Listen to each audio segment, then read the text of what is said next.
terima Tuhan. Sampai dia kembali kepada Tuhan. Gak apa-apa kan? Sekalian sehat. Ya, kurus sekalian gitu loh ya. Hari Jumat, kita ternyata orang Kristen juga bisa Jumatan. Tapi kita puasa sendiri-sendiri ya. Ayo, kita giat. Kita bekerja di ladang Tuhan. Kita mencari jiwa. Tanganku kerja buat Tuhan, mulutku puji namanya, kakiku berjalan cari jiwa, upahku besar di surga. Amin.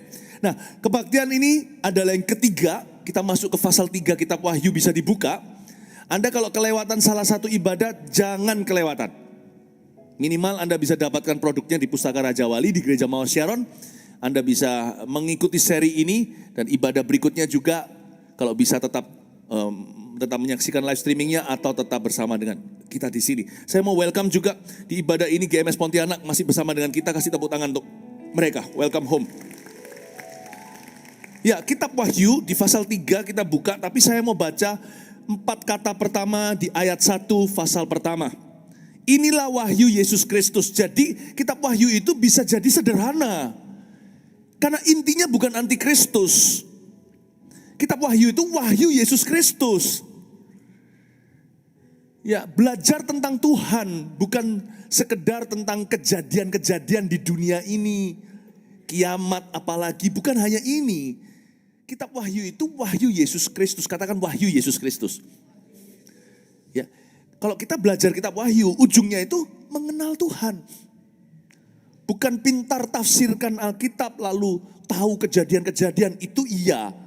Tapi yang utama adalah mengenal Tuhan. Dan inilah wahyu Yesus Kristus juga berbicara tentang aplikasi sehari-hari. Jadi kitab Wahyu ini menjadi tuntunan kita setiap hari. Karena wahyu juga firman Allah. Firman Tuhan itu pelita bagi kaki kita, terang bagi jalan kita. Jadi bukan cuma nubuatan apa yang akan datang. Tapi kitab Wahyu juga adalah tuntunan bimbingan Tuhan setiap hari dalam hidup kita. Jadi mari kita pelajari kitab Wahyu dari sisi aplikasi. Katakan aplikasi. Aplikasi itu bukan yang di handphone kita, app itu bukan. Tapi ini yang bisa di-apply, firman yang bisa diaplikasikan di hidup kita langsung. Gak tunggu 666 di dahi lah, apalah, dan sebagainya. Atau sesuatu yang gak pasti. Wahyu penuh dengan pewahyuan dan kepastian untuk kita. Ya, ambil catatan khotbah, nyalakan HP-nya juga gak apa-apa untuk mencatat firman. Mari kita belajar, kita Bible study, mari kita dalami. Wahyu pasal 3 kepada jemaat di Sardis. Ya.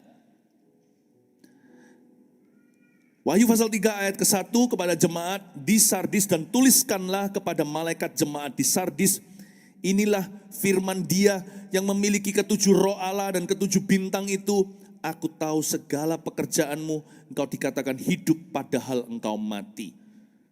Karena ini adalah pelajaran perdana kita, jadi saya harus kasih backgroundnya juga. Nggak mau terlalu panjang lebar supaya saya bisa lanjut langsung ke intisarinya. Tetapi karena ini adalah minggu pertamanya, sekilas saja ya. Tuliskan kepada malaikat jemaat di sini adalah pendetanya gereja-gereja. Hamba Tuhan atau pastor, gembala itu seperti malaikat Tuhan, malaikat Tuhan di dalam jemaat. Ya, mereka tidak sempurna, kami ini tidak sempurna, tapi kami punya tugas menjaga Anda. Jadi tuliskanlah kepada malaikat, itu bukan malaikat sungguhan. Karena kalau itu malaikat beneran secara supranatural, ngapain tulis surat? Rasul Yohanes sedang diasingkan di Pulau Patmos, disitulah dia dapat pewahyuan. Wahyu Yesus Kristus dan kejadian-kejadian di dunia ini di akhir zaman. Nanti next kita ketemu, saya akan jabarkan event-eventnya. Sebelum antikristus, waktu antikristus, sesudah antikristus, apa aja yang disebut dengan kedatangan Tuhan. Nanti saya akan ajarkan. Tapi mari fokus hati kita kepada Tuhan, untuk mengenal Tuhan. Dan mari kita tangkap aplikasi-aplikasi yang kita bisa pakai dalam kehidupan sehari-hari. Hidup di akhir zaman ini dimulai dengan hidup sehari demi sehari. Hiduplah hari ini seolah-olah hari terakhir Anda hidup. Hiduplah setiap hari, karena setiap hari adalah hari Tuhan, bukan hanya hari Minggu saja ketika kita beribadah. Worship is every day. Karena itu maksimalkan hidup setiap hari. Karena setiap hari berharga. Katakan setiap hari berharga. Katakan kanan kiri ya, setiap hari berharga. Ya.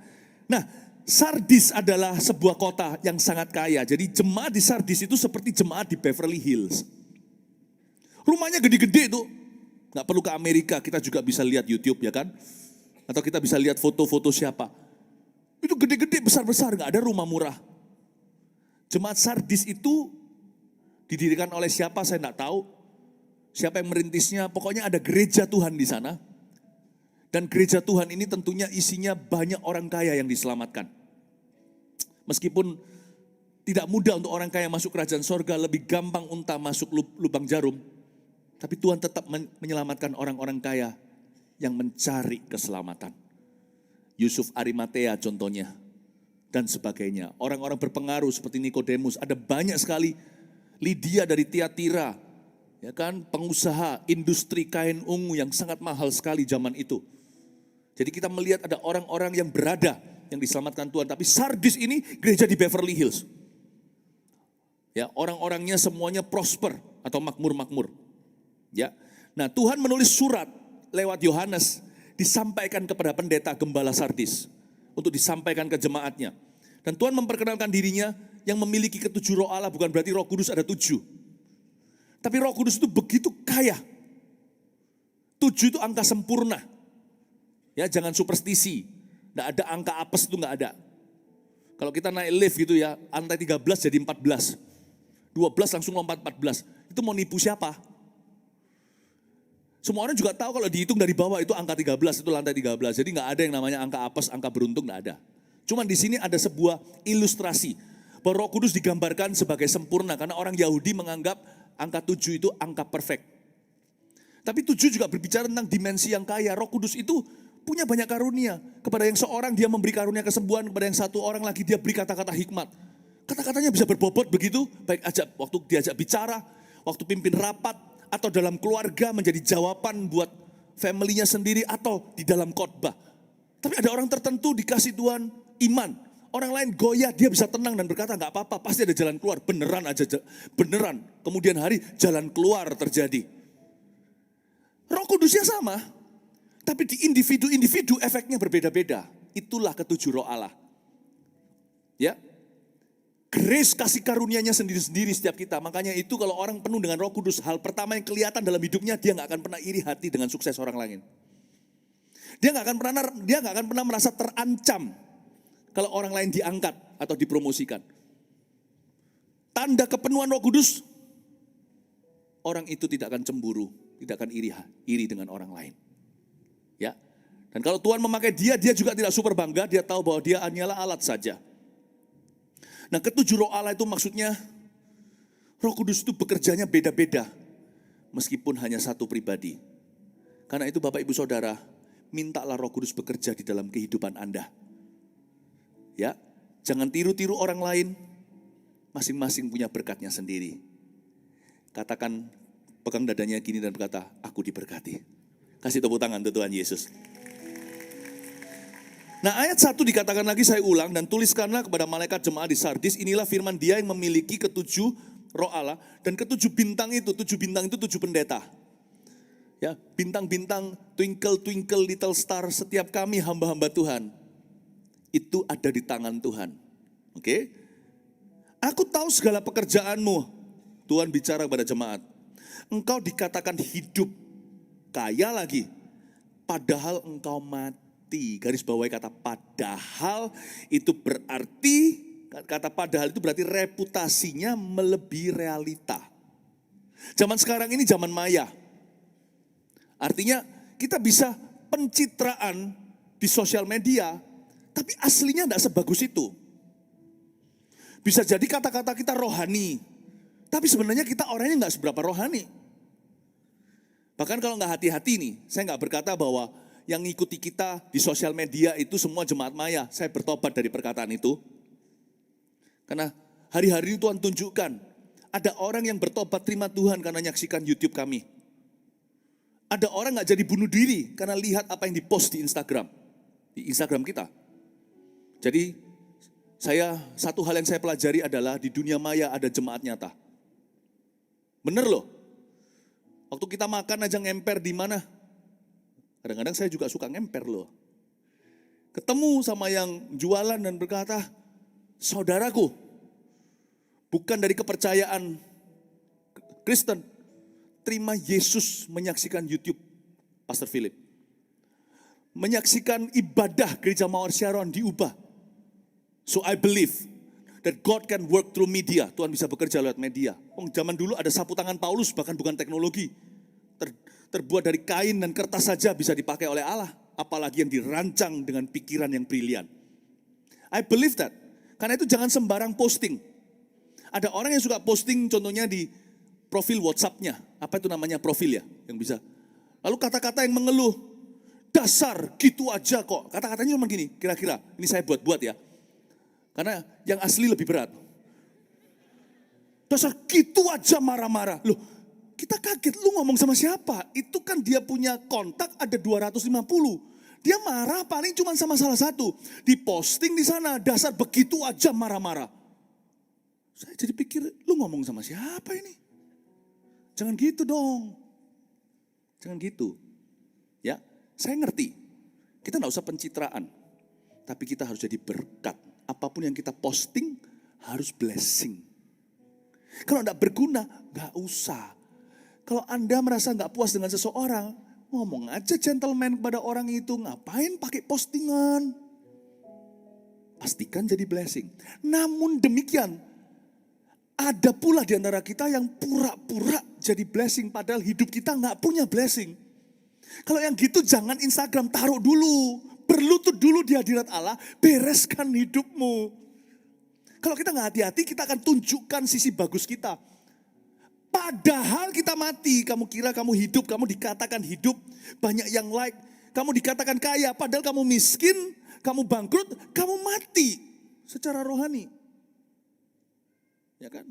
Ada orang-orang tertentu, kalau segala kebetulan, please tidak ada kesengajaan, oke? Ya. Nah, firman itu bermata dua, mata yang satu tujuan adalah tugas saya, memberitakan apa adanya. Mata dua kalau ada yang kesindir itu Roh Kudus bukan saya. Kadang-kadang kita juga sama pernikahan, kita tunjukkan sisi, nggak semua ya, jadi jangan sampai anti romantis. Kita tunjukkan sisi yang super gimana, padahal di rumah gegeran terus. Nggak tentu loh, nggak tentu. Engkau dikatakan hidup padahal engkau mati. Reputasimu melebihi realitamu. Itulah sebabnya penting postingan. Lebih penting adalah hidup sesungguhnya di dalam Tuhan. Dari situlah semua ini diberkati. Bapak Ibu Saudara, don't be too busy begini. Lebih bisilah hidupi. Begini sekali-kali. Lebih bisilah untuk kehidupan yang nyata. Itulah bahan materi sesungguhnya. Di sini loh Tuhan tegur padahal belum zaman Instagraman. TikTok apalagi belum masanya.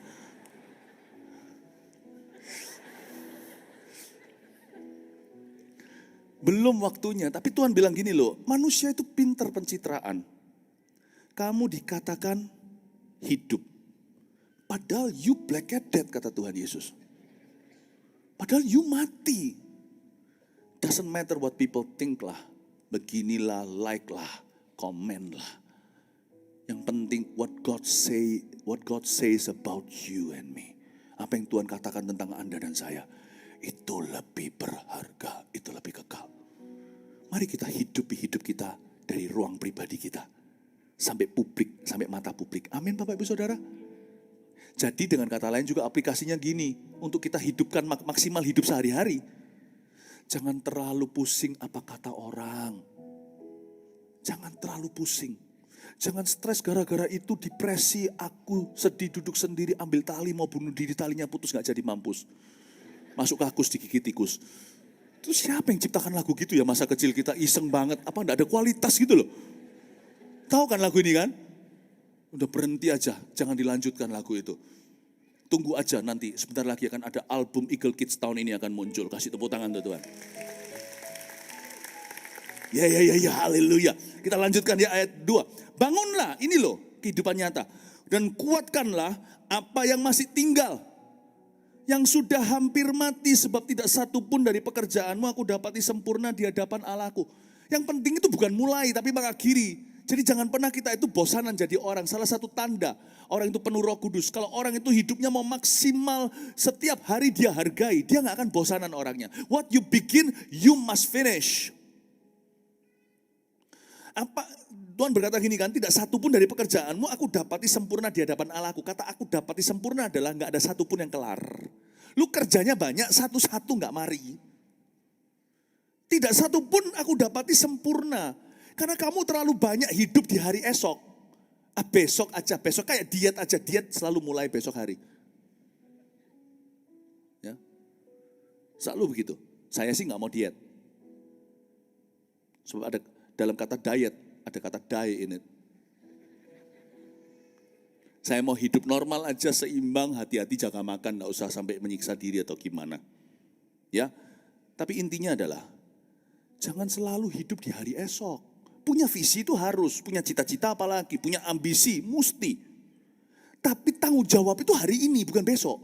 Tadi kebaktian sebelumnya saya ajarkan, Tuhan tuh melihat sukses hidup kita itu dari hari per hari yang kita kerjakan. Dan keberhasilan kita di hidup kita itu tergantung aktivitas kita setiap jam. Termasuk liburan yang profesional. Jangan pikirannya di kerja, nanti kerja pikirannya liburan. Tidak satu pun dari pekerjaanmu itu aku dapati sempurna. Kamu kok enggak kelar apa-apa ya? Ada anak muda yang sekolah ganti-ganti. Ya enggak apa-apa kalau papa mamanya kaya. Itu pun sebenarnya, itu juga sebenarnya kerugianmu sendiri. Apalagi kalau papa mamanya pas-pasan kan kasihan. Sebentar ambil ekonomi, besok mau ambil hukum, lupakan, besok mau ambil ini, nanti mau selesai semester terakhir lalu drop out. Ada orang yang begitu loh.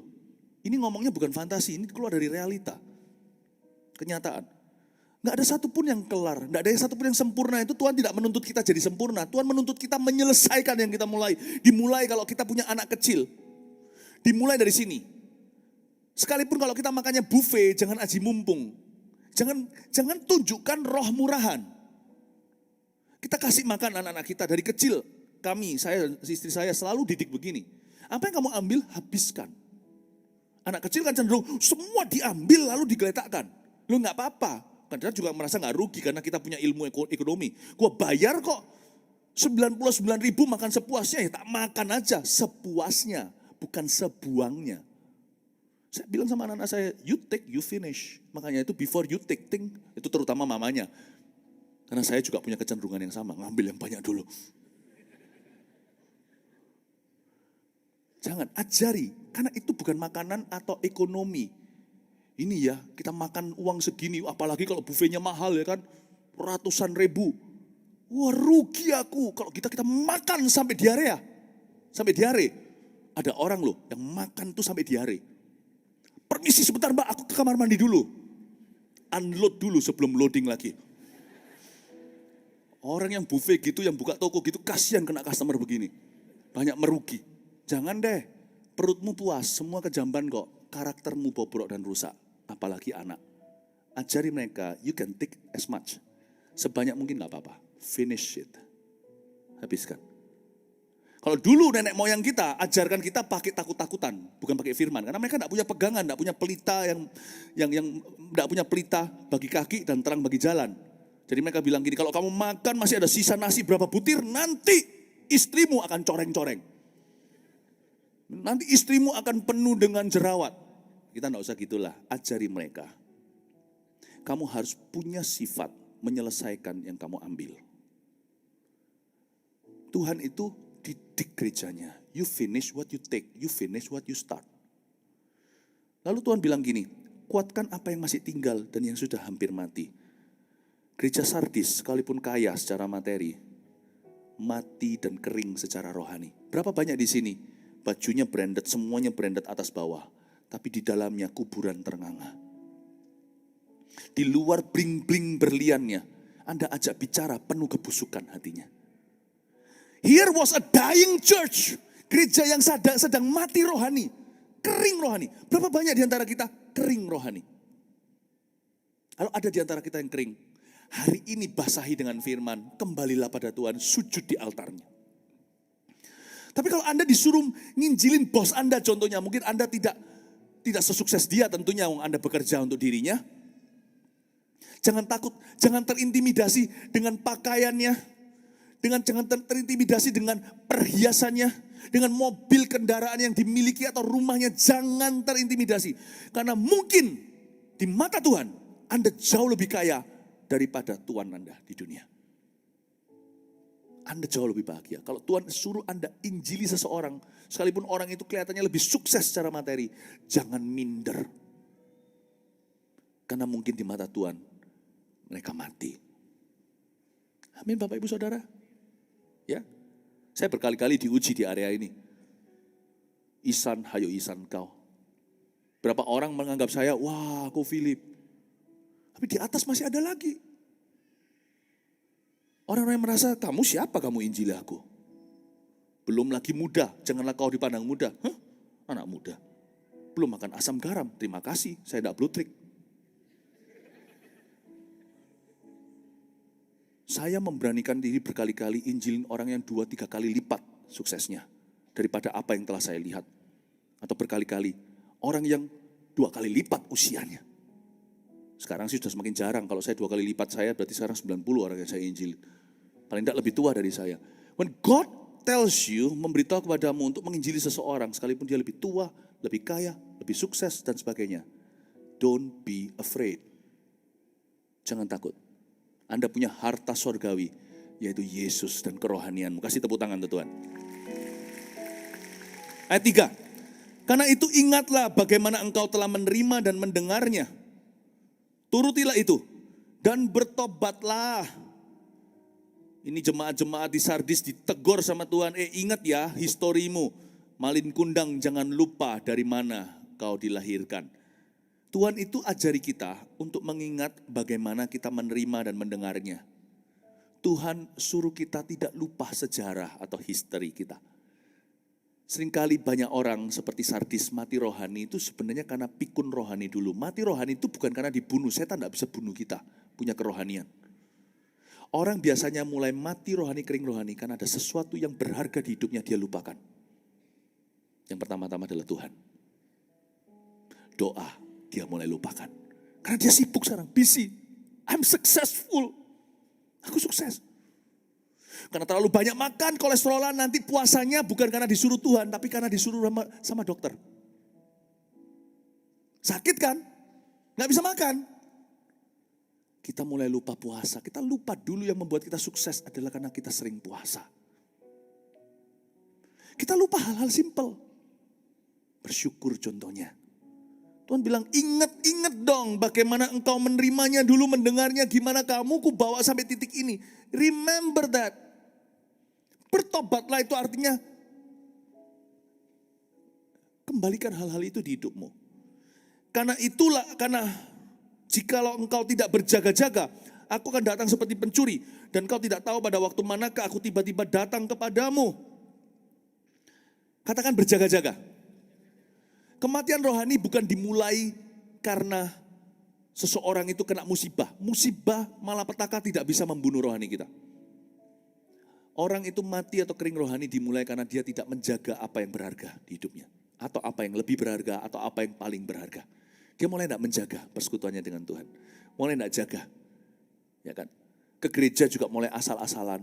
Dulu cari Tuhan, tapi seperti Sardis, setelah dia diberkati, dia merasa gereja hanyalah rutinitas saja. Jemaat di situ tuh pakai begitu. Mereka menjadikan itu rutinitas. Nah, ayat 4. Tetapi di Sardis ada beberapa orang yang tidak mencemarkan pakaiannya.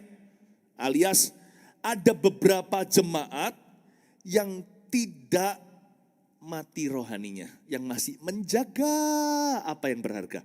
Mereka akan berjalan dengan aku dalam pakaian putih karena mereka adalah layak untuk itu. Barang siapa menang, ia akan dikenakan pakaian putih yang demikian. Aku tidak akan menghapus namanya dari kitab kehidupan, melainkan aku akan mengakui namanya di hadapan Bapakku dan di hadapan para malaikatnya. Ayat 4. Tetapi di Sardis ada beberapa orang yang tidak mencemarkan pakaiannya. Ternyata Tuhan itu melihat jemaat. Dan Tuhan itu asyir yang paling jitu. Kita loh gembala, asyir, kita bisa kira-kira ingat kafling dan blok-bloknya. Saya tahu ada orang tertentu wajah familiar yang selalu ada di baris sini.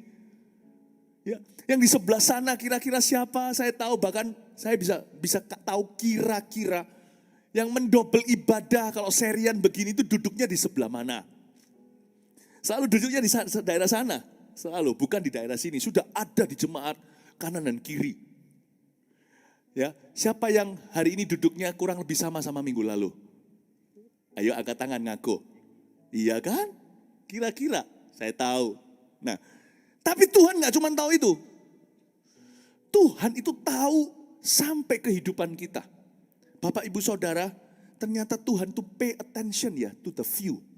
Di Alkitab dikatakan di kitab Sardis ini, tetapi di Sardis ada beberapa orang. Kata ada beberapa orang itu a few. Son. Beberapa saja. Di gereja yang mati rohani, mungkin ada 1, 2, 3 orang yang tetap berdoa, tetap murni.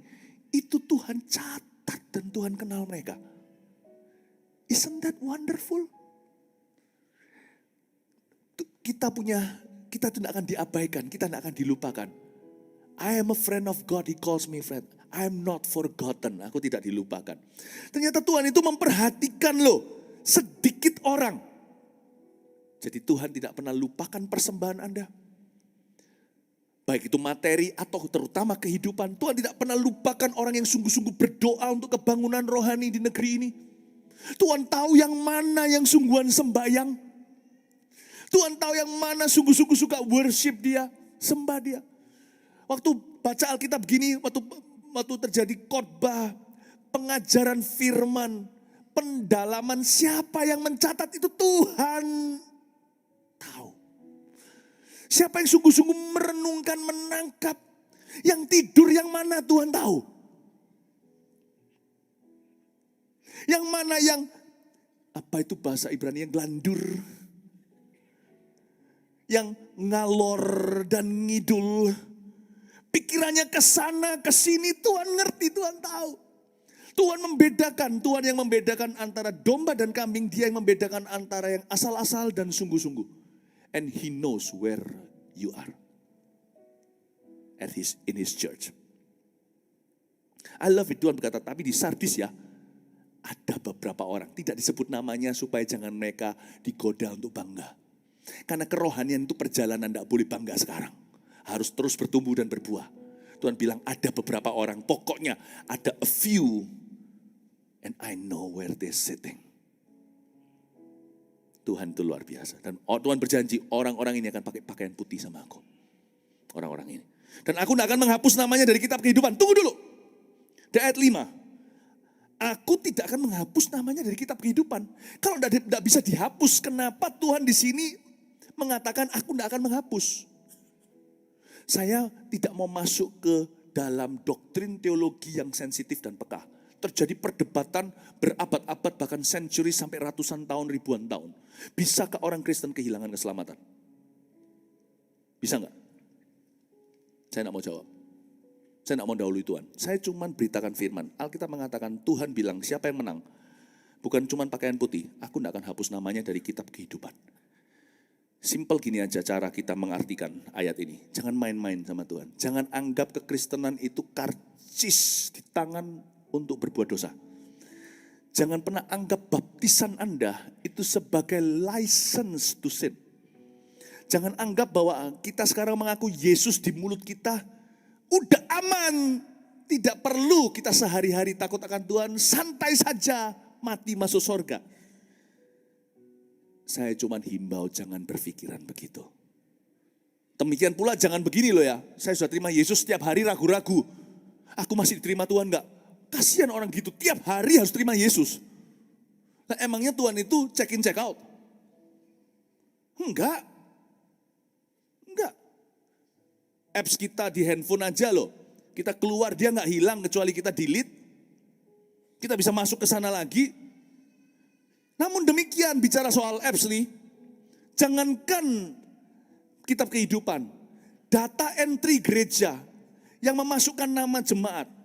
Jemaat bisa lebih banyak kelihatan dalam angka daripada realita aslinya tiap minggu. Itu karena mungkin ada beberapa yang mendobel nama. Ada beberapa yang masih tercantum padahal sudah kemarin penguburan di Surabaya sini di Adiasa. Ada beberapa belum dihapuskan, ada beberapa yang pernah jadi jemaat, nomor induknya pun ada. Lalu setelah itu udah pindah gereja. Atau pindah kota, nggak ada Mawar Sharon di sana, atau sudah nggak aktif, alias nggak aktif lagi. Bahkan ada yang sudah pindah ke gereja lain, ke pengembalaan, bukan di sini. Dari waktu ke waktu, selalu akan ada trash. Bukan berarti dibuang jemaatnya, enggak, tapi harus dirampingkan faktanya. Jemaat ini sudah tidak ada, jangankan gitu, akun di bank aja harus terjadi kegerakan loh. Yang stagnan diam gitu. Loh, saya itu dulu di Singapura waktu sekolah tahun 90, jadi berapa tahun yang lalu? 30 tahun lalu saya itu di Singapura sekolah. Saya sampai hari ini masih pegang akun bank satu tempat loh. Waktu dulu saya masih sekolah SMP, saya taruh uang saya di sana. Sebelum saya pergi, enggak tahu ya Anda yang kerja di bank lebih mengerti gimana ini. Saya masih ada sisa $12. Kira-kira sekarang akun saya itu di mana ya? Kira-kira gimana? Habis. Saya masih punya $12. Sorry, itu di bank satunya. Bank satunya saya masih punya $2.65. Orang Jawa Tengah tanya, piye itu? Ya pasti nama saya sudah tidak bisa. Saya tidak bisa datang-datang dan berkata di bank itu, hey, saya adalah nasabah. Nasabah apa? Sometimes some people are just not so active di buku data entry-nya Tuhan. Jangan kita bangga dan berkata saya putra sorga. Come on.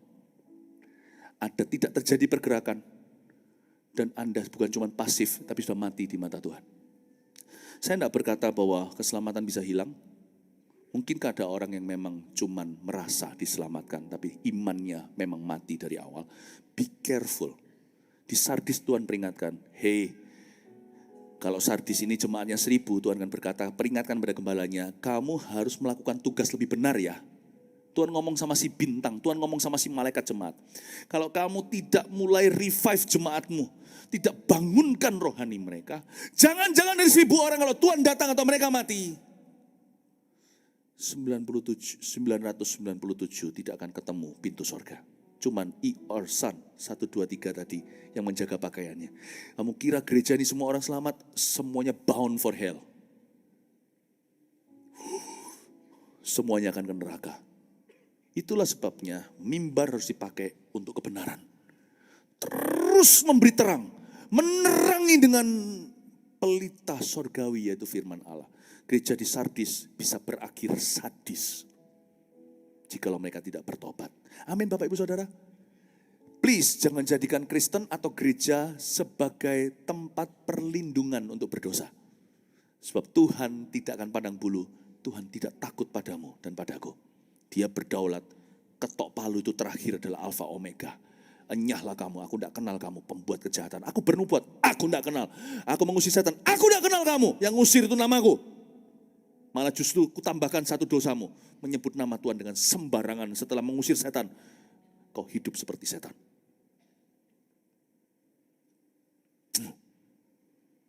Tuhan yang ketok palu terakhir. Dan berkata, baik sekali hambaku. Iosan ini, 1, 2, 3. Masuklah dalam sukacita Bapakku. Terimalah pahalamu. Saya mau yang itu. Saya mau masuk ke sorga. Sebelum masuk ke sorga Tuhan berkata sama saya, well done. Bukan medium rare hambaku. Masak tenan. Kamu jadi. Kamu sudah lengkap. Sudah ready.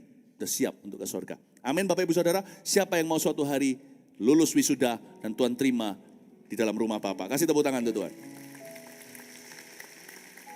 Saya enggak mau loh ya. Di penguburan Anda saya baru bicara soal sorga. Iman Kristen itu kan bicara tentang jalan kebenaran. Tidak seorang pun datang pada Bapak kecuali melalui dia. Jadi I want to talk about heaven while you're still alive. Saya mau bicara tentang sorga waktu Anda masih hidup, saya masih hidup. Ya, ayat yang berikutnya kepada jemaat di Philadelphia. Dan tuliskanlah kepada malaikat jemaat di Philadelphia. Inilah firman yang dari yang kudus, yang benar, yang memegang kunci Daud. Apabila ia membuka, tidak ada yang dapat menutup. Apabila ia menutup, tidak ada yang dapat membuka. Philadelphia itu dibangun. Philadelphia ini adalah sebuah kota, ada gerejanya. Tapi kota ini mengalami kehancuran karena gempa bumi di tahun 17 sesudah Masehi. Mengalami gempa bumi. Oke? Nah, sedikit fakta saja. Nah, di Philadelphia ini Tuhan memperkenalkan dirinya sebagai pemegang kunci Daud. Dia yang buka, tidak ada yang tutup. Kalau dia tutup, nggak ada yang bisa buka. Wow, berarti Tuhan itu bisa berbuat apa saja. Kita lihat ayat berikutnya 8. Aku tahu segala pekerjaanmu, lihatlah, aku telah membuka pintu bagimu. Berapa banyak di antara kita kalau berdoa selalu minta Tuhan buka pintu, Tuhan buka pintu, Tuhan buka pintu. Gampang bagi Tuhan membuka pintu, semudah membalikkan telapak tangan. Oke? Tapi saya tunjukkan bahwa gereja jemaat di Philadelphia, mereka berdoa minta Tuhan buka pintu, tapi ketika Tuhan buka pintu mereka tidak siap. Jadi jangan berdoa saja untuk kesempatan. Jangan berdoa agar kesempatan diberikan. Itu iya. Tapi berdoa juga supaya Anda dipersiapkan kalau kesempatan itu telah tiba. Banyak orang tidak menggarap kapasitasnya. Ya. Nah, contoh yang sangat-sangat konyol menurut saya di jemaat Philadelphia adalah mereka berharap mujizat dan waktu mujizat diberi, mereka tidak ready. Aku telah membuka pintu bagimu, ayat 8. Sudah tidak usah berdoa, aku sudah buka. Pintu sudah terbuka untukmu. Yang tidak dapat ditutup oleh seorang pun. Lalu Tuhan kata-kata berikutnya, tapi aku tahu. Saya tambahi tapi supaya kita lebih ada benang merahnya, sambungannya. Tapi aku tahu bahwa kekuatanmu enggak seberapa. Kapasitasmu enggak ada. Namun engkau menuruti firmanku, ya sudahlah ya, asal engkau tidak menyangkal namaku. Coba, apa maksudnya? Ya. Kalau saya bacakan gitu, Anda jauh lebih bisa nangkap kan? Saya ulang ayat 8. Aku ini loh tahu pekerjaanmu, aku mau promosikan kamu. Lihat ya, doamu sudah aku jawab. Bahkan yang tidak kau doakan, aku sudah menjawab. Aku sudah buka pintu bagimu, itu penginjilan kayak pekerjaan, promosi, kesempatan, olimpik di sana, buka lahan baru, apapun itu. Lihat, aku sudah buka pintu loh bagimu. Dia mau datang untuk memberkati jemaat Philadelphia. Dia datang untuk memberkati gerejanya, sehingga gerejanya bisa berkembang, gerejanya bisa nambah ruang, gerejanya bisa mengalami peningkatan jemaat untuk mengelola talenta yang ada. Gerejanya mungkin dikasih tempat-tempat yang baru, wilayah-wilayah penginjilan, gerejanya bahkan sampai bangsa-bangsa atau apa. Tuhan buka untuk gerejanya. Waktu Tuhan bawa gerejanya untuk lebih besar, untuk lebih jauh jangkauannya, mereka nggak mau belajar bahasa Inggris. Tuhan buka Inggris ya percuma. Gitu loh contohnya. Tuhan bilang sama satu hamba Tuhan, aku buka pintu bangsa-bangsa untukmu. Tapi orangnya gak mau buka hati untuk mempersiapkan bahasa. Gak bisa lah atau apalah. Ya. Atau mungkin bukan cuma gerejanya, Tuhan datang untuk memberkati jemaatnya. Hei, kepada jemaat yang satu Tuhan berkata, aku kasih kamu customer baru. Disia-siakan. Tuhan kasih seseorang untuk jadi kongsian, ditipu uangnya. Tuhan kasih, ini kesempatan loh, aku kasih kesempatan. Ini ada kesempatan yang luar biasa. Ya, ini sah. Bukan orang yang cari kesempatan dalam kesempitan, yang suka dengan pekerjaan yang ilegal, aji mumpung gitu, enggak. Ini aku kasih buka pintu untuk kamu. Kamu bisa ketemu dengan orang yang tepat. Baik itu swasta atau pemerintahan dan sebagainya.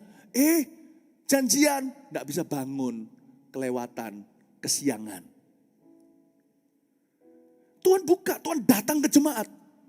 Kasih dia promosi, tiba-tiba dikasih tawaran beasiswa. Tapi main game terus, lupa untuk isi registrasi dan aplikasinya. Lalu jatuh tempo interviewnya dengan sekolah tertentu. Dia nggak siap sama sekali. Akhirnya ditolak, padahal dia yang dikasih tawaran dulu. Temennya yang dapat. Tuhan datang ke tempat ini. Selain kasih beasiswa ke luar negeri atau apa. Ada juga yang mau dikasih jodoh. Sama Tuhan Yesus. Aku datang loh, sudah buka pintu loh. Tapi sudah buka pintu seperti itu, dia gak pernah bisa move on. Masih pikirkan mantan. Ya, bukan cuma mantan. Mungkin juga toko di barang mantan. Saya bukan endorse movie, saya gak tahu itu bagus enggak. Ya, Jadi kayak gitu, terus mikir gitu, terus orang itu kan suka punya yang dia tidak miliki.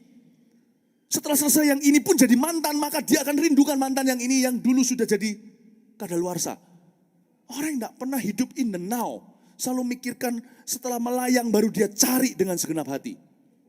Saya tidak berkata begini yang belum dapat jodoh selalu kehilangan karena Anda sia-siakan kesempatan. Ada beberapa orang yang memang Tuhan belum buka pintu. Be happy dengan itu. Jadilah single dan happy dulu. Tapi ada orang juga yang memang sia-siakan kesempatan. Kalau saya baca sekali lagi, aku tahu segala pekerjaanmu, lihatlah. Aku sudah buka pintu bagimu. Lihat. Kalau orang Surabaya, lihat rek gitu. Kayak sedikit, ada sedikit dipukul di belakang kepalanya seperti ini. Dipuk atau diketok kepalanya. Tok. Lihat, aku telah membuka pintu untukmu. Yang tidak bisa ditutup oleh orang lain. Tapi kamu, aku tahu. Ya, aku tahu bahwa kekuatanmu tidak seberapa. Ya sudahlah, yang penting kamu nurut sama firmanku dan kamu tidak menyangkal namaku. Ini seperti gini loh. Aku dibuka pintu, tapi kamu tidak bangun kapasitasmu. Kamu maunya terima mentahan dari aku, tidak mau bekerja sama dengan saya. Maunya kalau bisa mujizat-mujizat saja. Tapi dalam persiapan tekun untuk belajar, untuk riset, untuk berbenah diri itu kamu tidak mau libatkan aku. Kalau kamu libatkan aku kan aku kasih kamu kesabaran, ketekunan. Tapi aku tidak bisa belajar untuk kamu, kata Roh Kudus pada kita. Kamu yang harus belajar. Jangan harapkan Tuhan yang serve the internet for you. Tapi aku akan tuntun jari jemarimu. Matamu nanti akan melihat di kalimat mana, di bagian mana. Nanti mungkin yang ini atau yang itu yang berhasil, yang jauh lebih cocok untuk dirimu. Aku akan tuntun. Kamu gak mau kerja sama sih sama aku. Kamu maunya semuanya aku yang melakukan untukmu. Aku kan sudah buka pintu.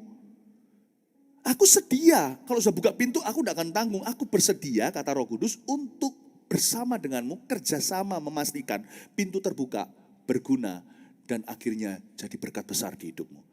Tapi enggak, sampai pintu terbuka sudah kamu berhenti berdoa.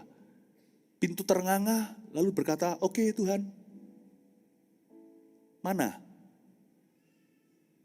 Tidak mau berusaha, tidak mau bayar harganya. Tapi Tuhan berkata gini, Tuhan enggak marah, ya sudah itu pilihanmu nak. Lalu dia berkata seperti ini, aku tahu sudah buka pintu, tapi ya sudahlah, aku enggak maksa. Bahasa Surabayanya, ya wis, gak apa-apa. Anda bisa dengar gak kata-kata Tuhan? Ya sudah, gak apa-apa. Yang penting kamu nurut sama firmanku. Yang penting secara prinsipnya kamu baik-baik kok. Kamu gak menyangkal nama aku. Ya sudah, gak apa-apa. Semua ini Tuhan, dari Tuhan untuk Tuhan kepada Tuhan. Saya gak bisa berkata semua kesempatan yang Tuhan beri itu karena saya hebat maka saya bisa raih segalanya. Tidak. Kesempatan Tuhan beri, pintu dibuka. Tapi saya tahu, saya melibatkan Tuhan dalam semua prosesnya. Jadi ujungnya kalau saya mencapai sesuatu, saya berkata dari ujung sampai ujung, dari buka pintu sampai persiapannya, itu Tuhan seluruhnya. Cuman buka pintu saya tidak campur tangan. Terbuka. Mana pernah kesempatan-kesempatan hebat diberikan dalam hidup kita itu karena perencanaan. Berapa banyak di antara kita ketemu, entah itu pasangan, entah itu pekerjaan, entah itu kesempatan dalam hidup saya. Contohnya sampai ke bangsa-bangsa, saya tidak pernah usahakan. Tiba-tiba pintu terbuka gitu aja. Sungguhan. Tapi yang memang itu Tuhan dari awal, tapi Tuhan sendirian. Dia buka pintu. Tapi dalam prosesnya Tuhan tidak sendirian. Tuhan bekerja sama dengan saya. Jadi ujungnya jangan pernah berbangga dan berkata, karena aku Tuhan cuma buka pintu. No. Tuhan buka pintu. Tuhan persiapan. Tuhan yang dapat kemuliaan, bukan dirimu. Kasih tepuk tangan untuk Tuhan. Oh, belajar sungguh-sungguh. Saya firman gini ngajar dalam profesi saya belajar loh. Saya bisa khotbah seperti ini contoh sekarang bukan berarti bagus. Tapi kuasai materi. Sebelum saya ajari Anda, saya ajari diri sendiri. Saya belajar sungguh-sungguh. I did my preparation. Cuman saya tidak mempersiapkan khotbah dengan cara yang sama seperti orang lain dengan catatan. Saya mempersiapkannya dengan banyak renungan. Tadi sebelum kesini saja untuk masuk Instagram nanti atau masuk ke sosial media, saya harus edit quote-quote yang diambil dari khotbah saya nggak nyanggupin. Tim yang kasih saya tadi, saya bilang tidak bisa. Pikiran saya masih penuh untuk ibadah nanti pukul 1 sebentar lagi ini waktu Indonesia bagian Barat di sini. Nah Isa, saya belum bisa, saya ngomong sama tim, no, I cannot do. Nanti tunggu selesai ibadah terakhir, saya baru akan edit itu. Anda pulang, saya kerja. Pulang dari sini selesai, saya di depan HP saya, quote saya. Masukkan nanti, supaya yang nanti menikmati bukan cuma jemaat Mawar Sharon, tapi lebih luas. Itu semua Tuhan. Tapi saya bekerja sama. A lot of preparation. A lot of preparation. Amin. Makanya ada ayat yang berkata begini, bukan the hockey will stand before kings. Ayat itu tidak berkata yang mereka yang cakap dalam pekerjaannya, bukan mereka yang hoki yang akan berdiri di hadapan raja-raja. Tapi mereka yang cakap dalam pekerjaannya. Kata cakap itu persiapan tak terhingga. Kembangkan kapasitas, kau akan mengembang ke kanan ke kiri, bukan pekerjaanmu, kau yang mengembang. Kembang ke kanan ke kiri. Keturunanmu memperoleh bangsa-bangsa. It's hard work. It's hard work. Amin Bapak Ibu Saudara? Ya. Nah, Tuhan berkata, ya wis lah, aduh gak enak ya kan. Kita lanjut lagi sekarang ayat 9. Lihatlah, beberapa orang dari jemaah iblis, yaitu mereka yang menyebut dirinya orang Yahudi. Tapi yang sebenarnya tidak demikian, melainkan berdusta, akan kuserahkan kepadamu. Sesungguhnya, aku akan menyuruh mereka datang dan tersungkur di depan kakimu dan mengaku bahwa aku mengasihi engkau. Tuhan menyebut di ayat 9 ada orang-orang yang disebutnya sebagai jemaah iblis. Ini bukan satanis. Zaman itu belum ada gereja setan. Gereja setan baru ada muncul secara sah 1900 sekian. Tapi setan sudah ada sejak Adam dan Hawa, bahkan sebelumnya. Jemaah iblis di sini artinya ada dua. Satu adalah orang-orang yang memang menyembah yang bukan Allah. Atau mereka menyembah Allah, mereka menyembah apa yang salah. Tapi sekalipun arti kedua adalah mereka menyembah Allah yang benar, tapi caranya salah. Mereka jemaah iblis. Tuhan menyebut orang-orang yang punya motivasi yang salah itu jemaah setan. Bayangin, berapa banyak orang Kristen yang satanis. Anda akan ngeri tahu bahwa ada orang tertentu tetap di dalam gereja. Nafsunya setan. Dia tidak akan tanggung untuk bunuh karaktermu. Berapa banyak satanis di dalam rumah Tuhan. Mereka jemaah iblis. Tuhan berkata, aku tahu yang mana yang jahat. Makanya itu setiap hari kita datang ke hadirat Tuhan. Tuhan, jadikan aku jemaatmu, bukan jemaat iblis. Jadikan aku jemaatmu. Jadikan aku pengkhotbahmu. Bukan pengkhotbah yang mempromosikan agenda kuasa gelap. Sekalipun yang saya beritakan seolah-olah adalah ibadah, tapi saya memungkiri kekuatan ibadah itu. Yaitu Tuhan Yesus Kristus. Inilah wahyu Yesus Kristus. Wahyu pasal pertama. Jadilah orang Kristen yang Kristen luar dalam. Tuhan menyebutnya jemaah iblis. Dan Tuhan berkata begini, jemaah yang benar, selama kau setia, akan kuserahkan mereka, jemaah iblis itu kepadamu. Dan aku akan menyuruh mereka datang untuk tersungkur di depan kakimu dan mengaku bahwa aku mengasihi engkau. Ada pembelaan Tuhan, katakan pembelaan Tuhan. Ada pembelaan Tuhan, jadi aku akan menyuruh mereka. Aku akan menyuruh mereka untuk datang dan tersungkur di bawah kakimu dan mengaku bahwa aku mengasihi engkau. Tuhan bilang gini loh, kalau Tuhan sekarang suruh jemaat ngampuni, ampuni saja. Sungguh ampuni. Orang yang mengampuni tidak akan akhirnya jatuh dihakimi. Malah justru ada kesempatan 50-50. Bisa-bisa dia nanti yang jadi hakimnya, sekalipun kita tidak boleh menghakimi siapa-siapa. Tuhan akan paksa dan suruh orang-orang yang memusuhi kita, someday suatu hari, untuk tersungkur di kaki kita bukan untuk menyembah. Kalau bersujud untuk menyembah hanya Kristus. Tapi untuk bersujud, berlutut di depan kita. Nah tentu secara fisik. Tapi mereka akan mengaku kalah. Dan mereka akan bersujud. Karena Tuhan mau pengakuan mereka terhadap dirimu. Untuk mengakui bahwa Tuhan mengasihimu. Makanya jangan jemu-jemu mengampuni. Andai kata itu tidak terjadi pun gak apa-apa. Kalau orang mengampuni itu kan hatinya bersih dan sah. Jadi kalau saya ngampuni orang. Akhirnya saya tidak dipakai Tuhan untuk mengadili orang itu, ya gak apa-apa. Aku happy kok. Aku bisa ngampuni itu yang beruntung diriku sendiri. Pengampunan itu adalah kado yang kita berikan pada diri sendiri, bukan pada orang lain. Kalau saya ngampuni, saya yang happy. Sana diampuni, saya ampuni atau tidak ampuni, tidak berubah. Yang jahat ya tetap jahat. Mau gitu ya tetap gitu. Saya ampuni orang, masa orangnya bisa rasa, kesetrum, aku diampuni. Kalau kita ngampuni orang yang kesetrum itu kita, aku bahagia. Jadi kalau saya tidak ngadili siapa-siapa ujungnya, orang-orang yang menyalahi saya, yang larikan uang saya, contohnya kalau kita ini saya lagi bicara, saya sedang membicarakan pikiran, kalau bilang saya itu berarti Anda maksudnya. Ya, mungkin kita tidak, nanti ujungnya kita tidak dimuliakan di depan manusia, ya nggak apa-apa, aku bahagia. Tapi masih ada kesempatan 50-50, you never know. Akan ada orang-orang yang berbuat jahat kepadamu dan keluargamu, Tuhan akan memaksa mereka, menyuruh mereka datang dan tersungkur di depan kakimu. Kalau Tuhan berkenan dengan Anda akan mengadili musuhmu. Cara Tuhan membuat Anda mengadili, kita mengadili musuh kita adalah salah satu dari dua. Tuhan akan pakai force, pakai paksaan. Tuhan akan memaksa mereka. Ayub, teman-temannya itu kurang ajar sama dia. Semua kena penyakit, kena tulah. Tuhan paksa. Aku gak akan dengarkan bahkan doa Elia. Kira-kira begitu. Doa Musa pun aku dengar. Kasus khusus ini. Khusus kamu. Hanya doa Ayub untukmu yang akan kujawab untuk dirimu. Mati gak? Mereka harus telan ludah setelah hakimi Ayub. Dan berkata, doakan aku. Kalau aku gak mau doakan, kamu gak doakan, aku akan mati. Mau didoakan sama hamba Tuhan manapun juga. Bukan berarti Tuhan anti Musa, anti Elia. Ada orang tertentu mau didoakan sama pendeta manapun di seluruh dunia.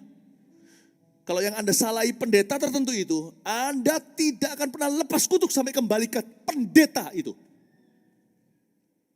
Saya kasih contohnya kalau ini dalam dunia pendeta. Anda mau keliling kemana-mana, pendeta yang peka akan tahu, aku tidak mau doakan. Saya pernah doakan orang demikian. Dia datang ke saya karena menganggap saya sangat sakti. Jangan lupa sakti boleh, tetap harus peka. Sekali-kali Tuhan tidak akan mengizinkan adu domba apalagi adu gembala. Dia datang ke saya minta didoakan, minta lepas dari sesuatu. Waktu saya doa Tuhan bilang, kamu jangan doakan orang ini ya, ini bukan porsimu. Mana pernah orang doa disuruh gak boleh doa. Terus saya bilang sama dia, kenapa Tuhan gak boleh saya doakan kamu, ada apa? Terus dia diam, gak mau. Ada sesuatu kan. Doa ini, kamu hanya bisa kembali ke gembalamu. Ini bukan jemaat. Doa ini, kamu hanya bisa kembali ke pendeta tertentu itu. Kamu salai seseorang. Kamu salai mati. Saya mau merengek di depan Tuhan pun Tuhan akan bilang, aku akan luputkan Philip anakku ini daripada berbenturan antar gembala. I think you should stay out. Saya stay out. Untung, tapi jemaat pendeta yang gak peka. Apalagi kalau motivasi salah akan happy, merasa tersanjung, merasa penting, rasanya wow. Dia gak ngerti, orang ini berurusan pribadi sama Tuhan. Saya bilang, kamu ke sana dulu, baru ke sini tak doakan. Nah, saya bisa bayangkan, kalau saya sebaliknya jadi pendeta itu, dan orang lain salahi. Wah, lumayan bahagia loh pikiran itu. Tapi saya tidak berani mikir, nanti salah hatinya. Gerrit, paham ini? Nah, ini kan pendeta. Anda juga sama, ada orang tertentu, keluarganya turun-temurun, tidak akan lepas kutuk sampai minta maaf sama Anda. Sampai kembalikan sesuatu uang. Anda akan dikembalikan, uang dibuat lari. Tapi orang itu tidak akan bisa lari dari Tuhan. Anda sudah lupa orang itu Tuhan akan lupa orang itu. Anda lupa orang itu, Tuhan akan lupa orang itu. Jadi 50-50 lah, setia saja. Jadi Tuhan bisa paksa, atau Tuhan bisa lembutkan hati mereka. Mereka datang dengan menangis dan berkata, kamu benar. Tidak pakai kutuk segala enggak, tapi mereka akan mengaku bahwa Anda disayang sama Tuhan. Hati mereka akan luluh. Berapa banyak orang yang dulu menentang Anda, tapi karena Anda berkenan kepadanya, musuh orang itu pun didamaikan dengan dia. Karena Anda berkenan, tiba-tiba orang-orang itu luluh dan berkata, yes, you're right. Jadi please, Tuhan bilang sama gereja di Philadelphia, gak usah worry. Urusanmu itu sama aku, kata Tuhan. Aku yang harus kamu takuti. Kalau Tuhan suruh memberi, memberi. Kalau Tuhan suruh mengampuni, mengampuni. Kalau Tuhan suruh bersyukur, bersyukur. Jangan lari. Amin Bapak Ibu. Ya, kita lihat ayat berikutnya. Karena engkau menuruti firmanku untuk tekun menantikan aku, maka aku pun akan melindungi engkau dari hari pencobaan yang akan datang ke seluruh dunia untuk mencobai mereka yang diam di bumi. Aku datang segera. Peganglah apa yang ada padamu. Tadi kan saya katakan setia saja. Supaya tidak seorang pun mengambil mahkotamu. Itu loh, mahkotamu itu janji Tuhan. Mahkota ini juga bicara tentang honors. Atau kehormatan yang Allah reservasi RSVP untuk keluarga-keluarga, untuk orang-orang Kristen tertentu, untuk setiap kita masing-masing beda. Atau privileges, atau hak keistimewaan setiap kita punya. Ya kan? Jangan sampai orang ambil mahkotamu. Jangan sampai kamu kepancing dengan dunia. Jangan sampai kamu yang benar menjadi salah. Karena kesalahan manusia. Suatu hari, saya dan keluarga saya jalan di sebuah mall. Itu bukan GR ya, saya bukan artis, saya ini pendeta. Jadi sebenarnya terus terang saya itu kurang nyaman di foto maupun foto-fotoan. Kalau saya ngomong terus terang. Cuman kalau bisa membuat orang happy ya wis, nggak apa-apa, ya sudah. Tapi sebenarnya saya ini fotofobia dari kecil itu, dulu yang paling susah untuk saya buat pengumuman gitu itu bisa 1 menit, tapi saya bisa ngambilnya bisa 1 jam. Karena ulang-ulang kalau makanya saya ini bisa khotbah di depan orang begini karena saya terbeban. Tapi coba bukan pesan, saya disuruh ngelawak di sini nggak bisa saya. Nyanyi saya bisa nyembah, tapi sekali saya tahu itu adalah performance, saya langsung gugup setengah mati. Nah saya nggak suka foto-fotoan itu. Sehingga tapi suatu hari kami difotoin.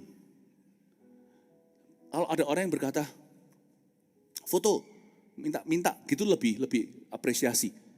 Tapi ada orang selama makan loh, makan. Masyo, bahasa Surabaya, bahasa Jepangnya. Masyo. Aku tahulah kamu lagi apa.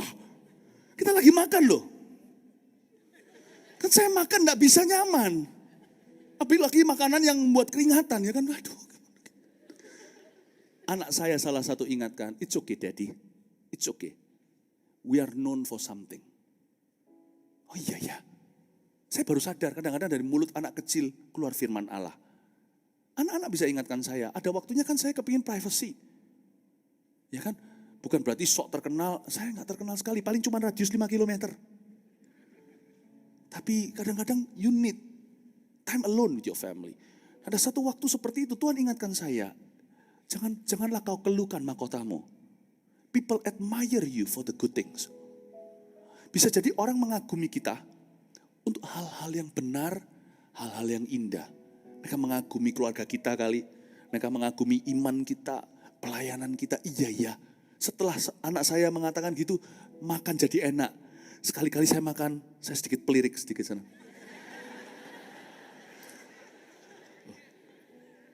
It's okay. Tuhan ingatkan saya, setiap keluarga punya mahkota. Akan ada orang-orang yang mengagumimu. Tidak tentu semua orang public figure. Tapi akan ada orang-orang, ponakan Anda mungkin sangat admire dengan Anda. Ada orang tertentu yang sangat mendengarkan Anda.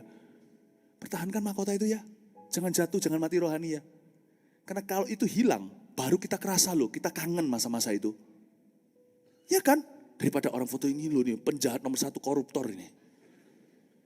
Oh iya, I think we should be happy dengan mahkota kita. Pegang mahkotanya. Pegang mahkotanya. Amin Bapak Ibu Saudara. Barang siapa menang, tapi nanti lain kali kalau ketemu saya, gak apa-apa ya. Nanti kalau malu saya yang minta foto sama Anda. Barang siapa menang, ia akan kujadikan soko guru di dalam bait suci Allahku dan ia tidak akan keluar dari situ dan padanya akan kutuliskan nama Allahku, nama kota Allahku, yaitu Yerusalem baru yang turun dari sorga, dari Allahku dan namaku yang baru. Siapa bertelinga, hendaklah ia mendengarkan apa yang dikatakan roh kepada jemaat-jemaat. Soko guru, katakan soko guru. Barang siapa menang, ia akan kujadikan soko guru, katakan soko guru. Dari mahkota ke soko guru maksudnya apa? Dari hak istimewa, honors given atau kehormatan, kekaguman yang diberikan kepada Anda. Dan itu Tuhan tidak cemburu loh, merasa Anda curi kemuliaan. Enggak, itu pun bagian dari kemuliaan Tuhan. Dari mahkota Anda akan menjadi soko guru. Tuhan berjanji hidup bagi Kristus, mati keuntungan. Itu artinya waktu mati kita tinggalkan wangi. Pernah enggak ada orang berkata, ih ada setan. Ini masih ada arwahnya di sini.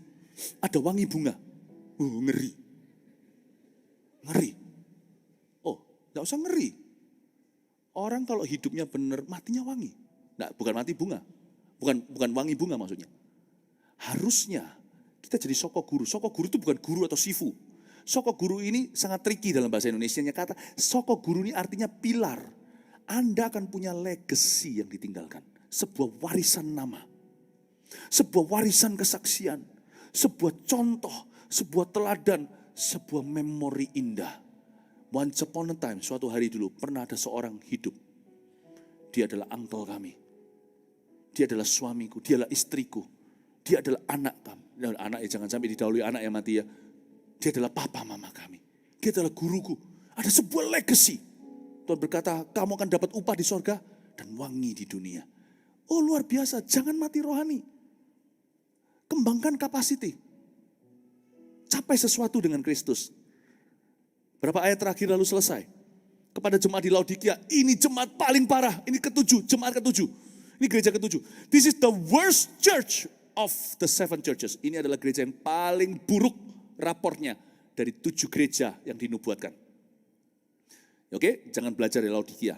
Oke, jadi jangan sampai kita jadi seperti ini. Dan tuliskan kepada malaikat jemaat di Laodikia. Nggak tahu siapa pendetanya ini layak dimarah. Karena gimana pun juga akan juga tanggung jawab hamba Tuhan. Inilah firman dari Amin. Saksi yang setia dan benar. Permulaan dari ciptaan Allah. Aku tahu segala pekerjaanmu. Engkau tidak dingin dan tidak panas. Ya. Engkau tidak dingin dan tidak panas. Alangkah baiknya jika engkau dingin atau panas. Jadi karena engkau suam-suam kuku dan tidak dingin atau panas, aku akan memuntahkan engkau dari mulutku. Karena engkau berkata, aku kaya. Ya tentu kaya. Karena ini adalah dari semua gereja, termasuk yang Beverly Hills Sardis tadi, ini lebih kaya karena ini kota terkaya dibanding yang di dalamnya ada industri banking, pabrik, wool. Zaman itu sudah ada yang begituan. Ya, tapi mereka ini mengalami masalah. Ayat 17 loh. Mereka itu berkata, aku kaya. Memang mereka kaya secara harta duniawi, tapi masalahnya adalah orang yang suka meninggikan diri. Orang yang suka memuji dirinya sendiri. Orang yang suka mengangkat dirinya sendiri. Karena dia berkata, aku kaya. Hati-hati dengan yang namanya high thoughts about yourself. Hati-hati dengan pemikiran yang lebih tinggi daripada takaran iman. Jangan terlalu muluk-muluk mikir dirimu. Kalau mau mikir diri sendiri, pikirlah sebagai orang yang masih belajar. Nikmati honors atau hormat yang diberikan kepadamu dengan tujuan yang jelas dan pasti. Tujuannya adalah memuliakan Kristus. Kalau begitu aku tidak keberatan. Karena ini untuk Tuhan. Dan ini juga baik kan. Tapi jangan pernah berpikir diri sendiri sebagai somebody atau orang yang gimana begitu. Karena engkau berkata aku kaya, Tuhan keberatan. Loh mereka kalau kaya beneran ya gak apa-apa. Gak usah dicetuskan, aku kaya. Hati-hati dengan apa yang kau tampilkan. Hati-hati dengan sok-sokan. Tuhan gak suka pembuktian diri. Tuhan suka rendah hati. Rendah hati tidak sama dengan minder. Atau orang yang lalu terasa tertuduh. Orang yang gambar dirinya rusak. Tidak loh ya. Rendah hati tidak sama dengan itu. Rendah hati itu orang yang jujur menilai dirinya. Dan tahu kapasitasnya. Tahu posisi. Tahu diri. Tahu menempatkan diri di hadapan Tuhan. Orang rendah hati itu bisa percaya diri. Namun dia tahu sumber kepercayaannya bukan dirinya sendiri. Dia tahu perannya. Dia tahu tujuannya. Kita harus jadi orang seperti ini. Tapi orang ini menampilkan, aku kaya. Ngapain kalau memang kaya? Ngapain ngaku-ngaku? Dan aku telah memperkayakan diriku dan aku tidak kekurangan apa-apa. Dan karena engkau tidak tahu bahwa engkau melarat, malang, miskin, buta, telanjang. Maka aku menasihatkan engkau supaya engkau membeli daripadaku emas yang telah dimurnikan dalam api. Agar engkau menjadi kaya beneran. Dan juga pakaian putih. Supaya engkau memakainya, supaya holy. Jangan kelihatan ketelanjanganmu yang memalukan itu. Dan lagi minyak untuk pelumas matamu. Supaya engkau dapat melihat. Barang siapa kukasihi ia kutegur dan kuhajar. Sebab itu relakan hatimu dan bertobatlah. Barang siapa kukasihi ia kutegur dan kuhajar. Satu-satunya gereja dari 7 yang tidak menuai pujian. Semua teguran Laodikia sempurna. F nilainya. Bukan A, B, C. Bukan A minus, F. Dan Tuhan paling gak suka spiritual pride. The worst kind of pride is spiritual pride. Lebih baik kita sombong itu, sombong untuk sesuatu yang duniawi itu masih mending di mata Tuhan daripada orang rohani sombong duniawi. Kesombongan yang paling busuk di hadapan Allah, yang baunya paling busuk adalah kesombongan rohani. Sebab orang rohani gak akan sombong, orang sombong gak bisa rohani. Kenapa ada kesombongan rohani? Masalah Laodikia satu, tapi Tuhan tetap ngomong sama dia, I love you ya, I love you loh ya, I love you loh ya. Karena kamu kukasih, aku tegur dan kuhajar. Masalah Laodikia ada 3 catat ini, spiritual pride, spiritual blindness, spiritual poverty. Mereka miskin, buta, sombong lagi. Sudah miskin rohani, buta rohani, sombong lagi, hidup lagi. Bayangin kalau Tuhan komentar begini. Ditegur sama Tuhan habis-habisan. Dan mereka tidak bisa tegas di dalam hal-hal yang sifatnya tegas. Mereka netral, mereka tidak berani berdiri untuk Tuhan, main aman. Dan terakhir, ayat-ayat terakhir ya. Lihat aku berdiri di muka pintu dan mengetok. Jikalau ada orang yang mendengar suaraku dan membuka pintu, aku akan masuk mendapatkannya. Dan aku makan bersama-sama dengan dia, dan ia bersama-sama dengan aku. Barang siapa menang, ia akan kududukan sama-sama dengan aku di atas tahtaku. Sebagaimana aku pun telah menang, dan duduk bersama-sama dengan Bapa-Ku di atas tatanya. Siapa bertelinga, hendaklah ia mendengarkan apa yang dikatakan Roh kepada jemaat-jemaat. Lihat, aku berdiri di muka pintu dan mengetok. Ayat ini banyak dipakai untuk penginjilan, untuk orang-orang berdosa yang di luar Tuhan. Ayo Tuhan mengetuk di pintu hatimu, agak sedikit salah konteks. Oke sih, pakai ini juga boleh. Ini ayat ke gereja. Jadi siapa dong yang bertata di dalamnya waktu mereka tepuk tangan memuji Tuhan? Wong Tuhannya diusir keluar kok. Tuhannya tutup pintu di luar sana masih mengetuk-ngetuk untuk bisa masuk ke sini. Tuhan berkata ada orang Kristen yang seperti itu. Kristen luarnya, Tuhan ada di luar hidupnya. Bayangin, ini gereja loh. Aku berdiri di muka pintu, tok tok tok. Lah mereka di dalam itu sebut Yesus. Yesus itu kan kayak anak sekewa. Dalam nama Yesus yang Paulus beritakan tidak ada kuasa. Lah mereka disebut di dalam sana Yesus. Yesus itu Yesus mana? Yesus hadiratnya di luar, namanya doang di dalam. Jangan jadi orang Kristen atau gereja yang demikian. Yang kita menyandang gelar nama Tuhan, namun tidak ada hadirat Tuhan di dalam diri kita, dalam kita mati. Lihat aku berdiri di muka pintu dan mengetok. Siapa bertelinga, hendaklah ia mendengarkan apa yang dikatakan Roh pada jemaat-jemaat. Siapa yang merasa hari ini Roh Kudus banyak menegur, menasihati, dan Anda merasakan Roh Kudus berbicara dalam kehidupan Anda secara pribadi, angkat tangannya. Kasih tepuk tangan untuk Tuhan Yesus. God bless you. Haleluya. Mari kita semua bangkit berdiri. Haleluya. Praise the Lord. Nyanyi satu lagu Redo. Masih ada satu kali ibadah lagi nanti, ya. Nanti kalau Anda bisa, jangan lewatkan supaya Anda diperkaya oleh firman Tuhan. Kita belajar tadi dari 3 gereja, yaitu gereja di Sardis, gereja di Philadelphia, dan di Laodikia. Mari kita menjadi gereja dan orang Kristen yang sejati, yang dipersiapkan Tuhan untuk kedatangannya kedua kali. Jesus loves you, and He will bless you mightily. Yes. Haleluya. Ya Allah, damai sejahtera. Amin.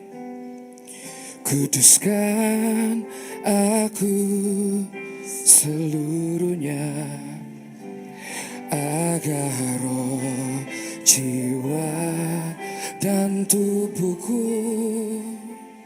terpelihara sempurna. Ya Allah, damai sejahtera. Ya Allah, damai sejahtera.